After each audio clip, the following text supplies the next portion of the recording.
नमस्कार सज्जन हो. मुक्ती कीर्तनमाला या यूट्यूब चॅनलमध्ये आपलं स्वागत. सध्या आपण प्राध्यापक शरदचंद्र कुलकर्णी यांनी लिहिलेल्या पूर्णत्वाचे प्रवासी या अमूल्य पुस्तकातले काही लेख वाचत आहोत. हे अभिवाचन कोणत्याही आर्थिक लाभ मनात आणून केलेलं नाही. असे अमूल्य विचार अनेकांपर्यंत पोहोचवावेत या दृष्टीनं वाचन करीत आहे.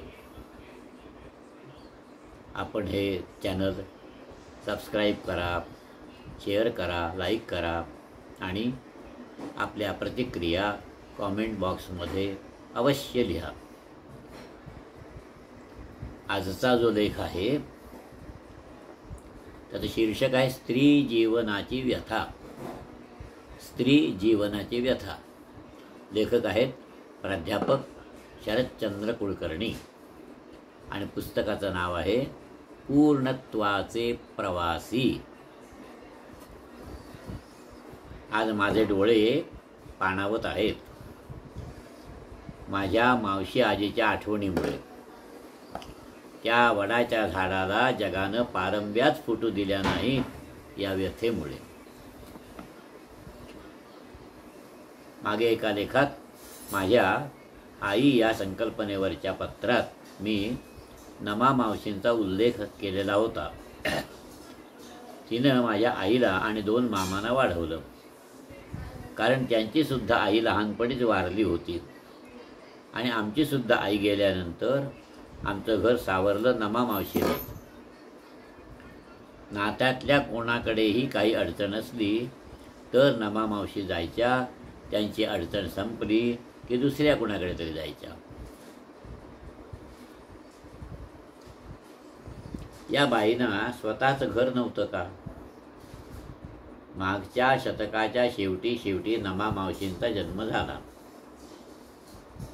निश्चित दिवस आठवत नाही, कारण त्यांचा वाढदिवस आम्ही कधीच साजरा केला नाही. पण अगदी लहानपणी त्या त्यांच्या वडिलांच्या फार लाडक्या होत्या.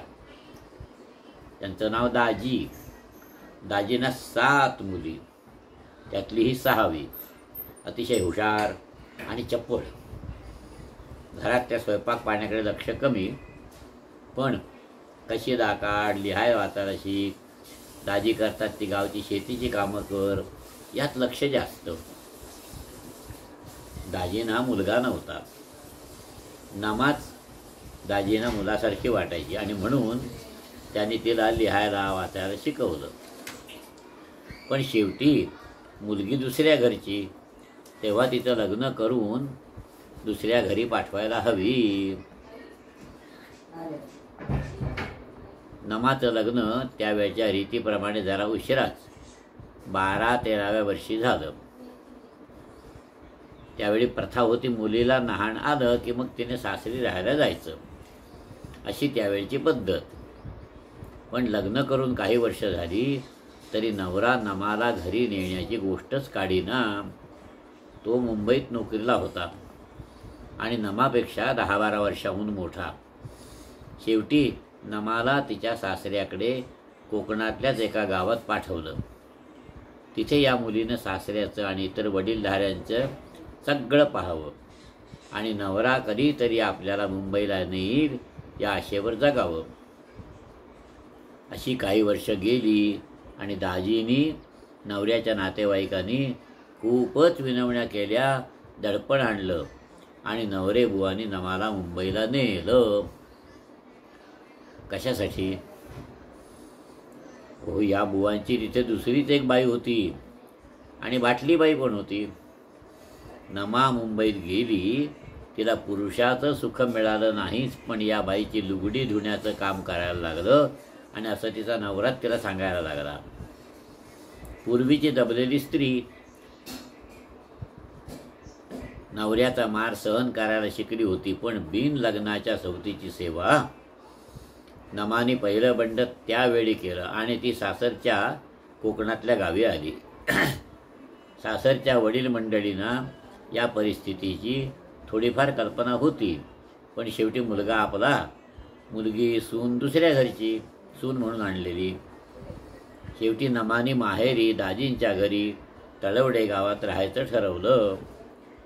मोठ्या सगळ्या बहिणींची लग्न झालेली. नंतर धाकटीचं म्हणजे अनुमावशीचं पण लग्न झालं. मावशीने या सगळ्या काळात खूप वाचन केलं. खेडेगावात पुस्तकं तरी कुठून मिळणार, पण त्यांनी निरनिराळ्या लोकांना सांगून धार्मिक ग्रंथ मागवले, वाचले.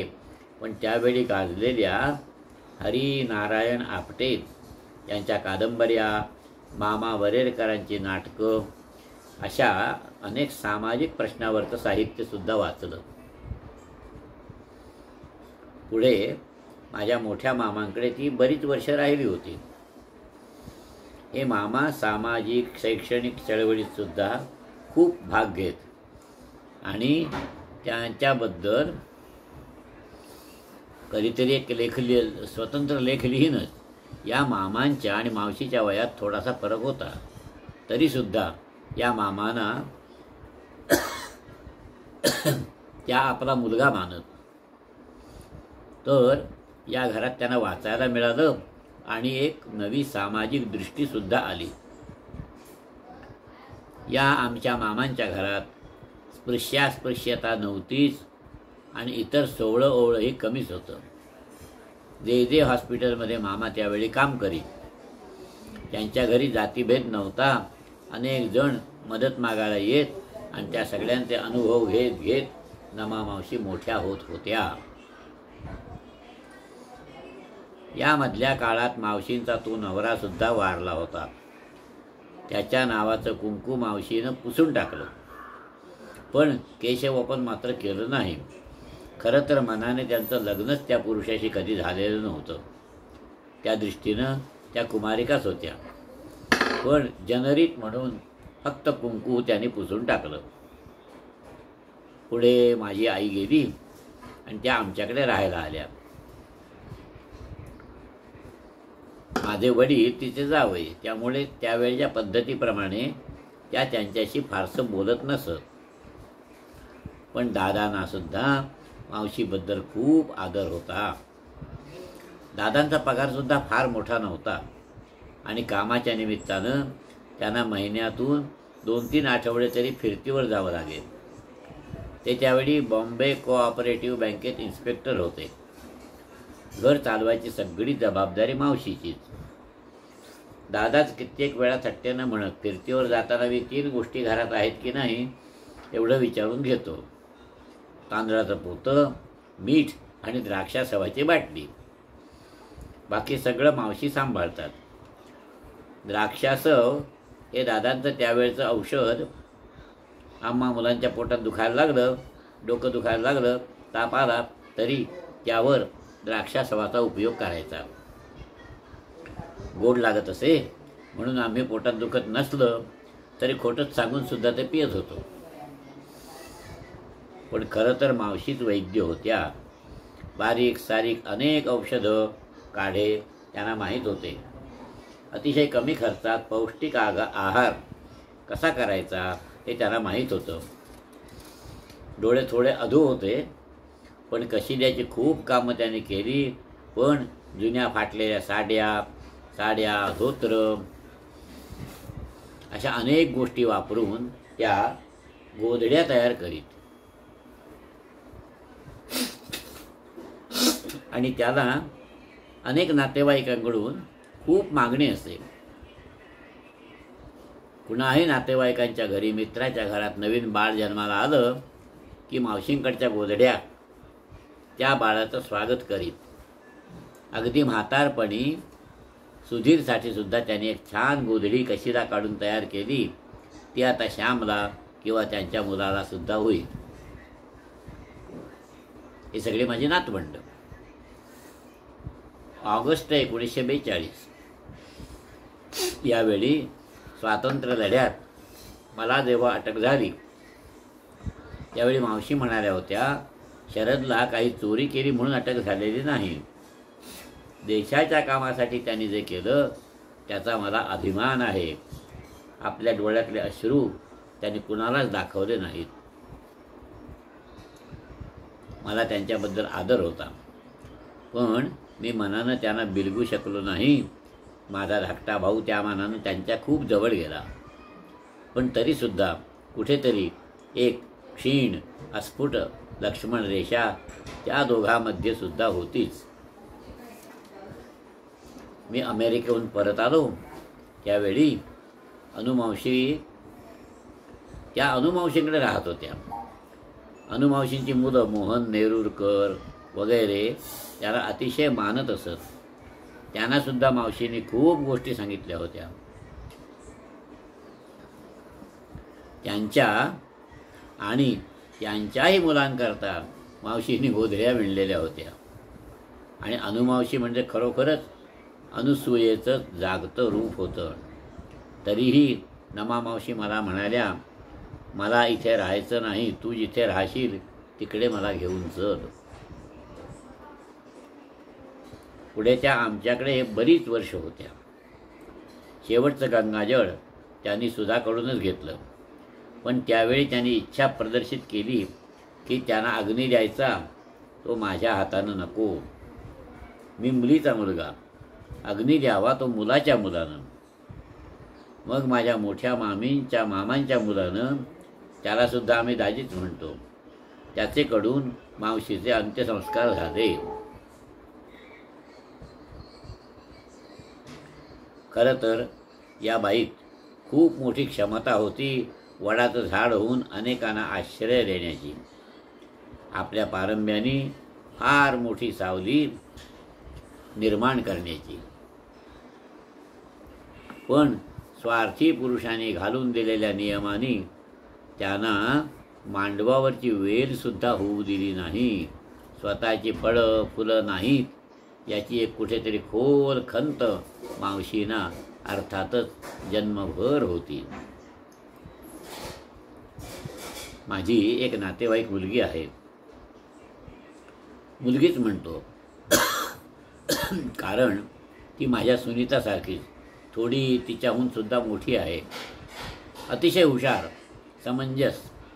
तिची दुसऱ्या एका स्त्री जन्माची व्यथा आणखीन वेगळी. आता या मुलीचं नाव आपण उज्ज्वला धरूया. तर ही उज्ज्वला BSc झाली. पुढे सुद्धा शिकू शकली असती, पण शेवटी का मुलीचं लग्नच करायचं ना. आणि फार शिकली तर नवरा मिळायला सुद्धा कठीण. आणि कोवळ्या वयात मुलगी जरा अधिक सुंदर दिसते. या सुज्ञ विचाराने तिचं लग्न करून टाकलं. मुलगा इंजिनियर, हुशार, देखणा, सुस्वभावी. सर्वांना आनंद झाला. लग्नाच्या वेळी देण्याघेण्याचं काही खास करार ठरले नव्हते. मुलीला काय द्यायचं ते मुलीच्या वडिलांनी समजून द्यावं असं सांगण्यात आलं.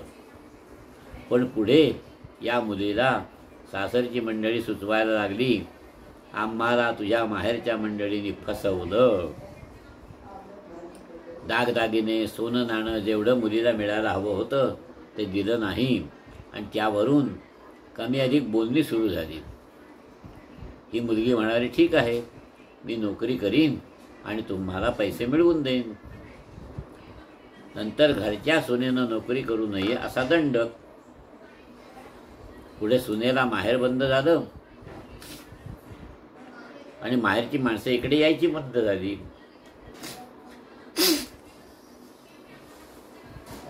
हे उज्ज्वलाला असह्य झालं. एक दिवस ती उठली आणि सरळ माहेरी आली. त्यावेळी ती गरोदर होती. आपल्या वडिलांचा अपमान झाला म्हणून नवरा रागावलेला, तर आपल्या वडिलांना फसवणारा म्हणतात म्हणून उज्ज्वला रागावलेली. मुलाचा जन्म माहेरी झाला, पण नवरा त्यांच्या भेटीला सुद्धा येईना. पण मग उज्ज्वला B.Ed झाली. हेतू असा की शिक्षकाची नोकरी करता येईल त्यातून मी मुलाला वाढवीन, मोठा करीन. इतर काही मंडळी मध्यस्थी करायला लागली. उज्ज्वला म्हणाली, सुनेची सारी कामं करायला माझी ना नाही, पण सासरच्या मंडळींनी माझ्या आईवडिलांचा अपमान करता कामा नये. मला नोकरी करायला द्यावी, त्यातून मी त्यांच्या काही सोन्या चांदीच्या दागिन्यांच्या मागण्या आहेत त्या पुऱ्या करीन. नवऱ्याला बौद्धिक पातळीवर हे पटत असे, पण त्याला आपल्या आईवडिलांना दुखवायचं नव्हतं. उज्ज्वला नुसतीच हुशार नव्हती, समंजससुद्धा होती. नवऱ्याची अडचण तिला समजत होती, किंबहुना तिचासुद्धा हेतू त्यांचा अपमान करण्याचा नव्हताच. त्या माहेरच्या काळात मध्यस्थांच्या घरी ती आपल्या नवऱ्याला भेटत राहिली, आपलं बाळ त्याला दाखवत राहिली. आणि नंतर काही वर्षांनी समझोता झाला. आता उज्ज्वला, तिचा नवरा, तिची 2 मुलं आनंदाने स्वतःच्या घरात राहत आहेत. तिच्या सासू सासऱ्यांकडे जाणं येणं असतं. नव्हे, तिला ते सांगतात की आमच्या म्हातारपणी आमचे पाय थकले की आम्ही तुझ्याकडे येऊन राहू. आणि सुनेनं सुद्धा तो विश्वास निर्माण व्हावा अशी त्याची सेवा चालवलेली आहे. उज्ज्वला मुलांना वाढवते आहेच, पण नवऱ्याला सुद्धा अधिक पराक्रमी होण्याची, कर्तृत्ववान होण्याची प्रेरणा देत आहे. एक काळ असा होता की उज्ज्वलाचा घटस्फोट होणार होता, पण आज काळ आहे की तिच्या भोवती सगळं घर परिसर उभा आहे.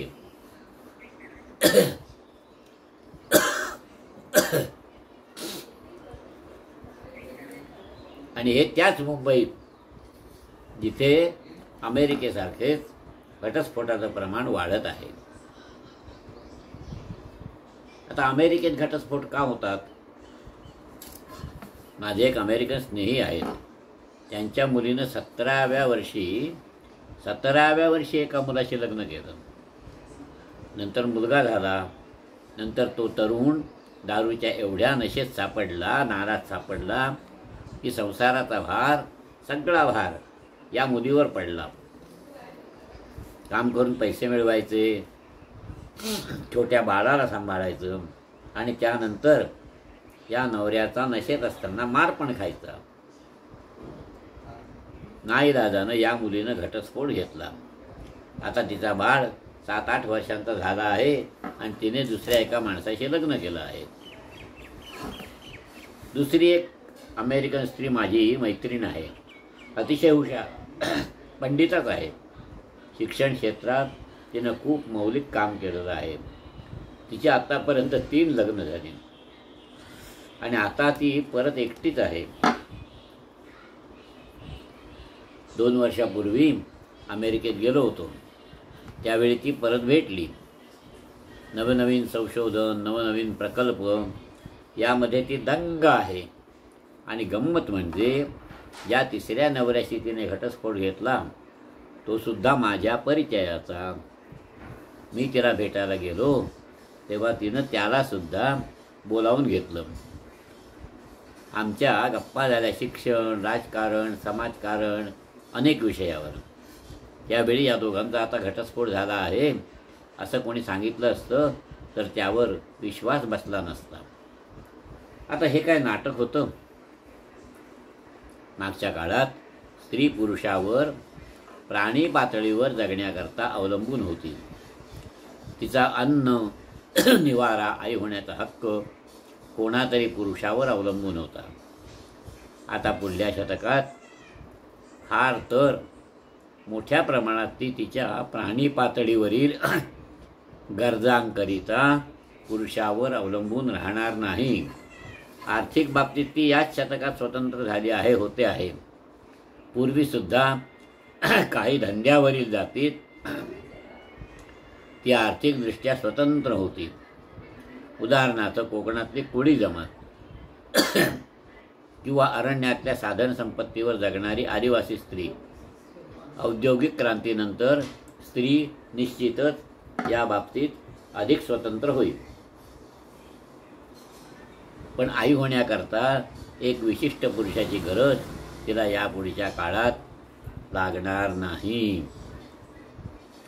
कृत्रिम गर्भधारणेसारखे अनेक प्रकार तिला उपलब्ध असतील आणि आई होऊ नये याकरता लागणारी निरोधनाची साधनं आजच तिला उपलब्ध आहेत. आपल्या संस्कृतीत 4 पुरुषार्थ सांगितले आहेत: धर्म, अर्थ, काम, मोक्ष. लग्नाच्या वेळी पुरुष स्त्रीला वचन देतो, धर्मेच अर्थेच कामेच नातिचरामि. धर्म अर्थ काम साधताना तूच माझी जोडीदारीने राहशील. तुला बाजूला सारून, तुला ओलांडून मी हे साध्य करण्याचा प्रयत्न करणार नाही. पण प्रत्यक्षात अनेक नवरे असे आहेत की ते अर्थार्जन करतात म्हणून तेच घराचे स्वामी आहेत. बायको नोकरी करत असली तरी तिला स्वतः मिळवलेले पैसे स्वतंत्रपणे वापरण्याचं स्वातंत्र्य नसतं. आणि कामाच्या बाबतीत पुरुषाला 4 मैत्रिणी असल्या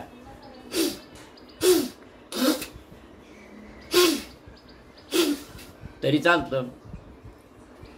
बाहेरून नवरा कुठे शेण खाऊन आला ना तरी बाईनं त्याबद्दल गवगवा करायचा नाही असा दंडक. नाहीतरी पुराणातल्या बहुतेक देवांची अनेक स्त्रियांची लग्न झालेलीच होती ना. आणि राजे रजवाडे जनानखाने बाळगून होते, जनानखाने. तेव्हा आमचे हे कुठे जरा मन रंजवायला गेले तर त्यावर पांघरून घालावं हेच इष्ट असं शिक्षण स्त्रीला दिलं गेलं.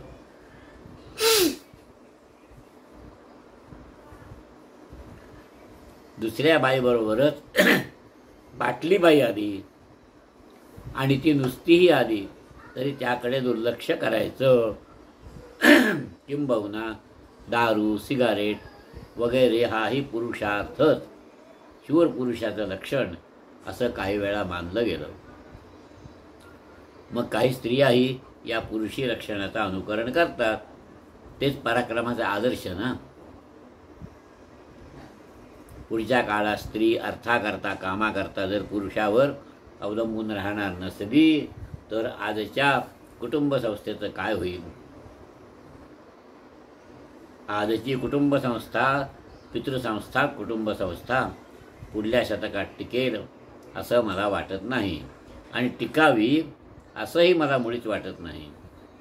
कारण याच संस्थेनं माझ्या मावशीला फसवलं, त्यांची वडाचं झाड होण्याची क्षमता नष्ट केली. हळूहळू स्त्री पुरुष अर्थ आणि काम साधावा म्हणून एकमेकांना बांधून घेणार नाहीत. अर्थ म्हणजे पैसा मिळवण्यासाठी मी जशी निरनिराळ्या संस्थेत नोकरी करू शकतो, निरनिराळे उद्योग करू शकतो, तसंच काम मिळवण्याकरता मी निरनिराळ्या व्यक्तीशी संबंध ठेवू शकेन का? त्याकरता व्यक्तीशी बांधलेल्या संबंधांची तरी आवश्यकता असेल का? किंबहुना इतर भौतिक साधनं नाहीत काय? या प्रश्नांची उत्तरं मानव समाज आज शोधत आहे.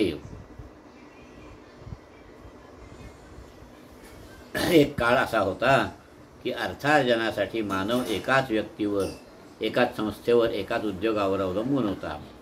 आता त्यात खूपच विविधता आलेली आहे. काम मिळवण्यासाठी सुद्धा ही विविधता आणता येणार नाही का? पण विविधता विविधतेसाठीच असेल आणि त्यात मनाला आवश्यक असणारी सिक्युरिटी नसेल तर त्याचेही गैरपरिणाम होतात असं दिसून आलेलं आहेच.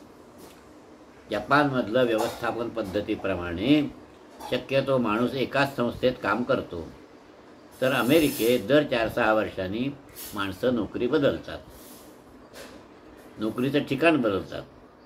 आता यातली कोणती पद्धत माणसाच्या आंतरिक समाधानाकरता चांगली याबद्दल संशोधन चालू आहे.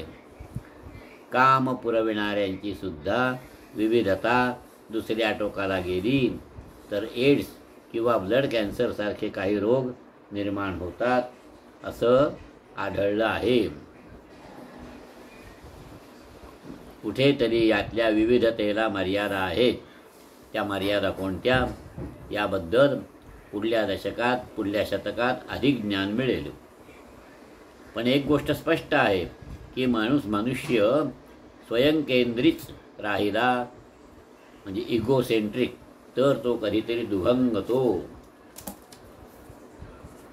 त्याला कधीतरी न तुटणाऱ्या मित्राची, सख्यत्वाची गरज असते. आणि या दृष्टीनं पाहता काम म्हणजे तरी काय? दोन शरीरांनी एकमेकात काही क्षण गुंतणं हाच कामाचा अर्थ आहे का? प्रजोत्पत्ती करणं हाच कामाचा हेतू आहे का? की दोन शरीरं एकमेकात गुंतलेली असताना दोन मनांचे गुंफण करणं, त्यांना एक जीव करणं, एक शिवशक्ती निर्माण करणं हा कामाचा हेतू आहे? प्राणी पातळीवरील कामाचा हेतू दोन शरीरांना एकत्र आणणं, पुढील पिढी निर्माण करणं. माणसाच्या पातळीवरील हेतू दोन मनांना एकत्र गुंफणं, या दोघांचीही एक शिवशक्ती म्हणून वाढ करणं. अनेकांचे अनेक जीव होत असताना सुद्धा त्यातलं एकत्व, त्यातलं अद्वैत पाहायला शिकणं. दोन कापसाची बोंड एकत्र येतात, त्यातले तंतू एकत्र येतात. एक सुंदर रंगीत कपडा आडव्या उभ्या धाग्याने गुंफलेला, यात जेवढा फरक आहे त्याहूनही फार मोठा फरक शरीर एकत्र गुंतणे आणि मन एकत्र गुंतणे यांची शिवशक्ती होणं यात आहे. कापड कुणी बाहेरचा विणकर विणतो, शिवशक्ती स्वतःला विणून घेत असते. एकमेकात मिसळून जाण्याचं, त्याचं डिझाईन, त्यांची रचना, त्यांचे रंग हे स्वतः ते असतात. एकत्र विचारानं निर्माण केलेले असतात. कुत्र्या मांजऱ्याचं लग्न लागत नाही, कुत्रा मांजर यांचं लग्न लागत नाही, माणसांचं लागतं. कारण तो आणि ती अर्थ आणि कामाबरोबरच धर्माचा सुद्धा विचार करतात. या गृहस्थ धर्माचं मूळ सूत्र आहे ते वचन आहे, धर्मेच अर्थेच कामेच नातिचरामी. आणि याच्या चालीची दिशा आहे ती सप्तपदी. ती ज्या स्त्री पुरुषांना सांगते की एकमेकांचे मित्र व्हा, सख्यत्व साधा. माणसांना, स्त्रीला किंवा पुरुषाला या सख्यत्वाची गरज आहे. त्याशिवाय त्याची वैयक्तिक वाढ होऊ शकत नाही. हे सख्यत्वाचं नातं स्त्री पुरुषांनी कोणत्या स्वरूपात प्रगट करावं, त्याची अनेक रूपं असतील. प्राणी पातळीवर विवाह म्हणजे शरीर संबंध किंवा पुरुषानं स्त्रीला नेणे. पण मानवी पातळीवर नमा मावशीशी लग्न करणारा पुरुष त्यांचा नवरा कधी झालाच नाही. आणि म्हणून मावशी कधी विधवा पण झाल्या नाहीत. ती वेल फुललीच नाही. उज्ज्वलानं याच्या उलट आपल्या पुरुषाला हळूहळू पती केलं. पती म्हणजे रक्षण करणारा म्हणून नव्हे. खरं तर उज्ज्वलालाही तिचंच नव्हे तर साऱ्या घराचं रक्षण करायला लागलं. तिने त्याला सखा बनवलं, मित्र बनवलं. माझ्या त्या अमेरिकन मैत्रिणीचा तिसरा नवरा घटस्फोटानंतरही तिचा काही अर्थाने मित्र आहे, सहकारी आहेत. मला वाटतं स्त्री पुरुषाला ही सहकाराची, सख्यत्वाची नाती या पुढच्या काळात वाढवावी लागतील. ती औपचारिक लग्नविधीवर अवलंबून असतील किंवा नसतील. पण असं नातं ज्याला किंवा जिला बांधता येत नाही तो किंवा ती अपूर्ण राहणार आहे. आणि हे सहकाराचं नातं, सख्यत्वाचं नातं सहधर्मचार्याचं नातं असतं. आपल्या संस्कृतीत स्त्रीला आपण सहधर्मचारिणी म्हणतो. पण स्त्रीने काही पुरुषाचा धर्म चालवायचा नाही. दोघांच्या संगमातून निर्माण होणारा गृहस्थ धर्म, एक मानव धर्म चालवायचा आहे. उद्याच्या जगासमोर अनेक फार गुंतागुंतीच्या समस्या उभ्या राहणार आहेत. जेवढं स्वातंत्र्य मोठं, जेवढा निसर्गावर ताबा मोठा, तेवढंच त्यामुळे निर्माण होणारे प्रश्न मोठे. केवळ पुरुषाच्या बुद्धीनं हे प्रश्न सुटणार नाहीत. कारण पुरुषाची विचार करण्याची एक विशिष्ट पद्धती असते, वृत्ती असते. तिला स्त्रीच्या विचार करण्याच्या पद्धतीची जोड मिळायला हवी. हा केवळ बुद्धीचा, भावनेचा संगम नाही. या सगळ्याच्या पलीकडे जाऊन काही मूल्य अमूल्य विवेक यात अंतर्भूत आहे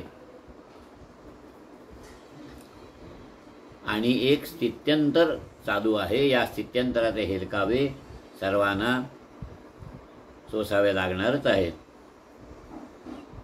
पुढच्या काळात नमामावशीसारखं दुःख कोणा स्त्रीला भोगावं लागू नये. त्या काळात जशी त्या स्त्रीची क्षमता असेल तसा तिचा विकास व्हायला संधी तिला मिळायला हवी. त्यातच तिचं आणि सगळ्या पुरुषांचं हित आहे. नमस्कार. ठेवूया पुढचा लेख पुढच्या भागात.